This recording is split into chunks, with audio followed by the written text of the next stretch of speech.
Good morning. Happy New Year. January 3rd, I believe. And some thoughts for today. I can remember back when I was at University of Rhode Island, Coddington Hall in the fall of, I believe it was 1980 and 81. Oh, I can remember just sitting around the dorm room with some guys and MASH was on. MASH was the show we used to watch. And I can recall this guy, Woody. Woody was supposedly going to go to law school. Yet every day he would be in the room with some other guys and he'd be right at that bong hit, get another hit, and laughing at another one of Hawkeye Pierce's stupid jokes. And this went on every day. And I can remember watching this in my dorm, in the room next door, where all these guys would gather together, and we would watch MASH, get high, drink beer. Let me see. Eat Doritos and chocolate covered graham crackers with peanut butter. That was a big thing too.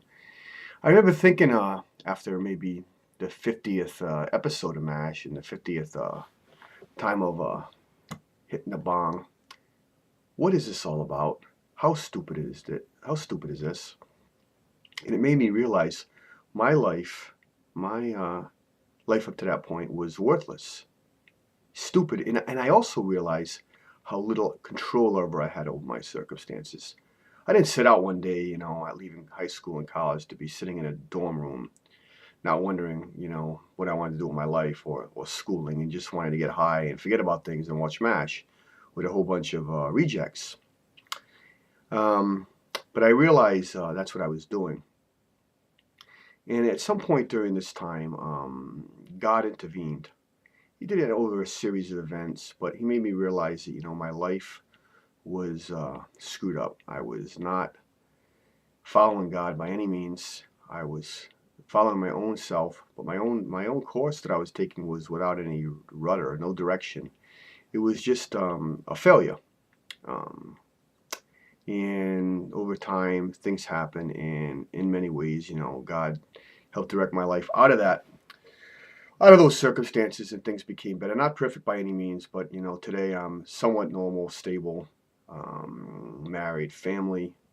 I have a good community of friends, a church life, and all of these things that somewhat make me better in the eyes of the world. And I'm not knocking that. I actually am doing a lot better. But that's not the point of this piece. The point of this piece is that we have to have certain moments in our lives, and I like to call them Zac Mayo moments.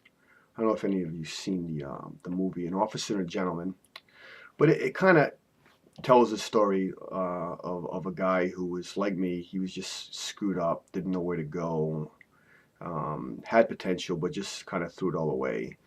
But something in life, circumstances in life make him decide he wants to become an officer and a pilot. So he goes to officers candidate school, and that's basically what the movie's about, his experiences there and his the girl he meets, and it has a lot of good things in it. But there's kind of a turning point in the movie where some things are happening that are not positive, and the sergeant of his unit, Sergeant Foley, wonderfully played by actor Lou Gossett Jr., decides, I got to get this guy out of here. I got to get Mayo. I got to get his DAR, I believe they call it, which means I'm going to get him to quit.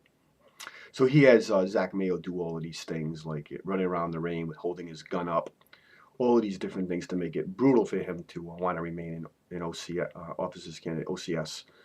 But there's one scene after doing, I think, a lot of sit-ups and push-ups where Foley says, I'm gonna get your DAR, Mayo. You're gone. You're out of here. And Mayo says, I will not quit. I will not quit. Oh, yes, you will. You're nothing, and things of this nature. And finally, Mayo says, and he's tearing up, and he starts to scream, and he's at a desperate place, and he says, I got nowhere else to go. I got nowhere else to go. And Foley looks at him. He goes, okay, Mayo, get up. And from that, Mayo is back in good graces with Foley. And from then on, his position in the candidate school is fine. And he goes on, and it's all good and cheery at the end of the movie. It's really a good movie. You should see it if you haven't. The point was, though, that Mayo had a moment where he knew he had nowhere else to go. His success was basically contingent on knowing there was nowhere else to go back to. And I think that's the place you have to be, both as a person who doesn't know God and even as one who knows God, that what else is there but God? What else is there but knowing that following God is the only option you have in life that can give you any peace? Oftentimes, people backslide because somehow they forget that that thing that, that they're now drawn to again was the place that gave them no life, the place that made them realize how foolish, how empty this is. And I think in my own life, I try to go back to those days in the dorm room with the graham crackers and the pot and all that. And I'm not saying there was never any good times there at all, but for the most part, my life outside of God is an empty one, and I know that. But I have to keep reminding myself of that. I have to keep having these Zac Mayo moments.